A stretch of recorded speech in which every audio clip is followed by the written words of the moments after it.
Halo teman-teman, terima kasih udah mampir di channel ini dan nyempetin nonton video ini. Sekarang gue ngambil video ini tepat jam berapa sekarang? Sekitar jam 12-an mau jam 1 lah ya ini. Ini kelihatan juga mata gue udah merah, cuman gue agak ngerasa gatel gitu pengen bikin video ini udah dari lama. Video pengen gue bikin ini tentang gue pengen cerita sih sebenarnya. Harusnya di isi video ini harusnya ada istri gue dan anak gue juga harusnya. Cuman karena memang gue ngerasa gatel banget pengen nyampein ini, ya udah gue sampein sekarang gitu. Dan benar-benar dadakan. Ini gue juga baru mau tidur, cuman tadi ke distract sama satu video yang gue nemuin di YouTube gitu, yang relate sama pembahasan gue malam ini. Gue tuh pengen cerita tentang setahun pengalaman gue dalam pernikahan gitu. Gue sendiri udah pengen nikah tuh dari 2014 gitu, dari udah berapa tahun tuh, udah 7 tahun yang lalu gitu gue pengen nikah. Dan banyak hal dari semua itu udah gue siapin gitu. Dan apa ya, dari buku, seminar, kemudian diskusi, kemudian menghadiri kajian-kajian, kemudian bertemu dengan praktisinya langsung, itu udah gue lakuin sejak tahun itu, pada saat itu. Nah cuman qadarullah dan beberapa hal yang gak bisa dipaksakan memang, jadi gue dan rencana-rencana gue itu terpaksa ditunda atau bahkan terputus pada waktu itu. Dan akhirnya gue menikah di tahun 2020 kemarin, Agustus. Setelah setahun pernikahan tuh gue ngerasa benar-benar beda sih, benar-benar beda. Dan benar-benar gue tuh ngerasa bukan diri gue lagi ketika sebelum nikah gitu. Ya dimana kalau gue yang sebelumnya adalah kebanyakan lebih banyak menikmati masa muda gue tuh dengan tidak apa ya, dengan bukan tidak tanggung jawab, tapi lebih lepas aja gitu. Jadi segala tindakan dan keputusan yang gue ambil itu kadang-kadang nggak mikir panjang, karena memang resiko di belakang itu gue bisa tanggung sendiri. Nah tapi kalau sekarang resiko yang gue ambil dalam pernikahan atau ketika gue sudah menikah, gue harus mikirin bahwa keputusan yang gue ambil ini di belakangnya ada istri dan anak gue. Nah kalau yang kedua itu gue tuh ngerasa bahwa ternyata apa yang gue pelajari sejak dari 2014 itu dan apa yang gue pelajari sejak gue kuliah, ternyata ketika prakteknya jauh berbeda banget ternyata. Gue pernah baca beberapa buku ya, terutama karya Fauzil Adim, karya Ustadz Takaryadi itu Ustadz Takaryadi apa Cahyadi gitu namanya, lupa gue. Terus Ustadz Salim Afilah, itu beberapa buku mereka tuh kemudian yang gue dengar di YouTube pada waktu itu 2014 tuh ternyata memang asli bener, lumayan berbeda gitu dengan apa yang gue rasain ketika gue menikah. Ternyata teman-teman sekalian, pernikahan itu memang bukan sesuatu yang apa ya, yang bisa dimudahkan gitu, apalagi sampai mengikuti tren. Itu menurut gue agak fatal sih memang, yang dimana pada waktu itu. Jadi gini teman-teman sekalian, pada waktu itu ketika gue memutuskan mau menikah pada 2014, teman-teman gue termasuk orang tua gue sendiri tuh ngomong ke gue bahwa gue terlalu dini untuk menikah pada waktu itu.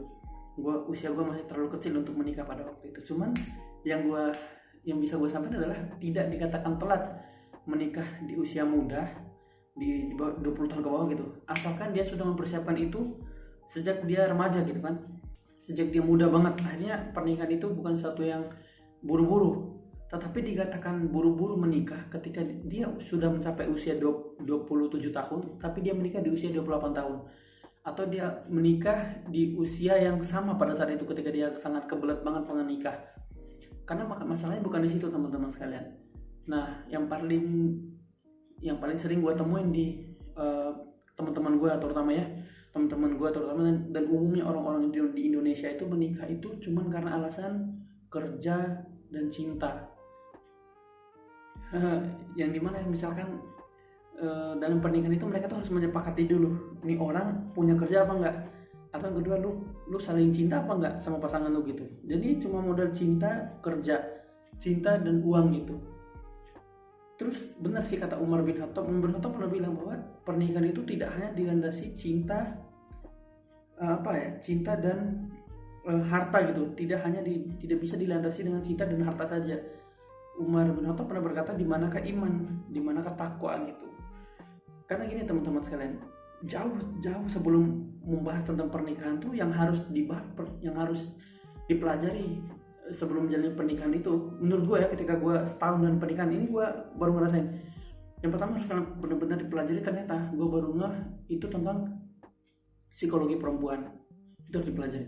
Psikologi perempuan, parenting, kemudian masalah finansial, kemudian pembahasan tentang ilmu fikih agama, fikih pernikahan, kemudian hukum bercerai, hukum talak, segala sesuatu itu ternyata memang harus dipelajari dan dipersiapkan gitu teman-teman.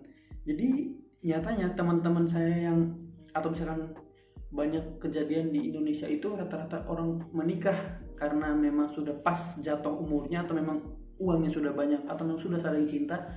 Nyatanya 5 tahun ini, riset di Indonesia itu 5 tahun pernikahan di awal itu adalah usia rawan teman-teman, usia yang sangat rawan. Jadi survival skillnya itu benar-benar diuji, karena banyak hal yang terjadi dalam hal pernikahan itu. Jadi kita yang dulu nggak tahu tentang pasangan kita, ternyata di pernikahan tuh muncul gitu. Nyatanya kita tahu dia rajin masak, rajin bisa bikin sesuatu saat mereka berpacaran gitu ya. Nyatanya ketika pernikahan tuh dia nggak bisa apa-apa bro. Jadi dia si cewek maupun si cowoknya ternyata menampakkan apa yang ada ketika pacaran tuh, itu tuh sebuah bungkus aja untuk mempermanis hubungan mereka aja gitu. Tapi nyatanya ketika diuji dalam sebuah ikatan yang sah, kemudian yang penuh tanggung jawab, itu ternyata mereka gagal. Itu sih yang gue rasain gitu. Namun alhamdulillahnya jauh sebelum gue menikah, ketika 7 tahun kemudian gue menikah sekarang di 2020 itu, alhamdulillah banyak hal yang gue pelajari di buku-buku parenting nabawiyah, buku-buku segala macam, relate gitulah. Jadi gue bisa mengantisipasi itu meskipun tidak 100% tepat, karena mungkin studi kasusnya di dalam buku itu adalah wanita dari daerah mana yang kebetulan gue sendiri sebagai yang baru menikah kemarin, gue tuh dari NTB teman-teman. Jadi Nusa Tenggara Barat, yang dimana itu bagian tengahnya dari Indonesia gitu. Dan istri gue adalah orang Sunda, dimana kita tuh sering kali berseberangan dalam hal nada bicara gitu. Misal istri gue mengira gue marah ketika berbicara, atau ketika kesel sama dia. Maksudnya marah tuh mungkin karena suara gue terlalu tinggi, terlalu kenceng gitu, yang dimana memang mayoritasnya orang-orang gue, terutama orang Dompu di NTB itu memang suaranya begitu keras, kayak mimik mukanya marah. Tapi nyatanya gue nggak ngerasa marah sama sekali. Itu adalah bahasa tongkrongan gue sama anak-anak gitu, bahasa yang biasa gue pakai sama anak-anak gitu ketika gue main sama mereka gitu kan. Nah, dan dimana budaya Sunda itu lembut gitu, dan marahnya orang Sunda aja tuh gue nggak ngerasa mereka tuh marah karena ya lembut gitu ya. Mungkin orang Sunda paham lah gitu. Sampai pada kemarin pun ini di luar dari pernikahan, sampai ketika gue jualan jagung di Garut kemarin itu, gue ngomong sama yang punya lapak sebelah mau pinjam sapu tapi pakai bahasa Indonesia. Gue ngerasa bahasa Indonesia tuh masih kasar karena saking lembutnya bahasa Sunda kali ya. Jadi begitulah teman-teman sekalian. Itulah beberapa yang gue temuin dalam pernikahan tuh gitu. Jadi memang benar-benar kompleks dan memang harus dijalani dengan ilmu. Benar-benar gak bisa kalau misalkan nikah dengan cinta dan harta aja tuh benar-benar gak bisa. Itu sih kalau kata gue mah. Dan ilmu tuh paling utama. Terserah mau ilmu agama, mau ilmu apa aja, yang penting ilmu itu bisa menunjang pernikahan lu gitu. Jadi lu gak bisa nikah, ujung-ujung nikah cuma karena lu udah punya banyak uang dan lu saling cinta sama dia. Gak bisa sih kata gue. Lu di dalamnya nanti lu bakal temuin apa yang gak lu temuin selama ini. Lu bakal gak siap dengan sifat marahnya, dengan sifat yang gak dia tunjukin ke lu selama ini gitu. Nah itu aja sih gue pengen cerita, itu aja sih setahun pernikahan gue tuh ya kurang lebih begitulah. Dan alhamdulillah gue baru punya anak kemarin gitu, dan usianya baru 3 bulan di bulan ini, di Agustus ini gitu.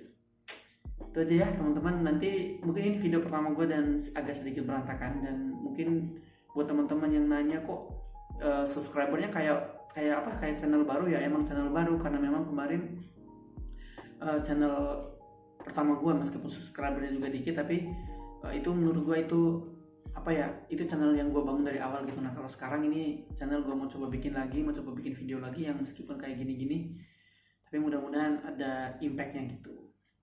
Oke, makasih sudah nonton dan jangan lupa subscribe.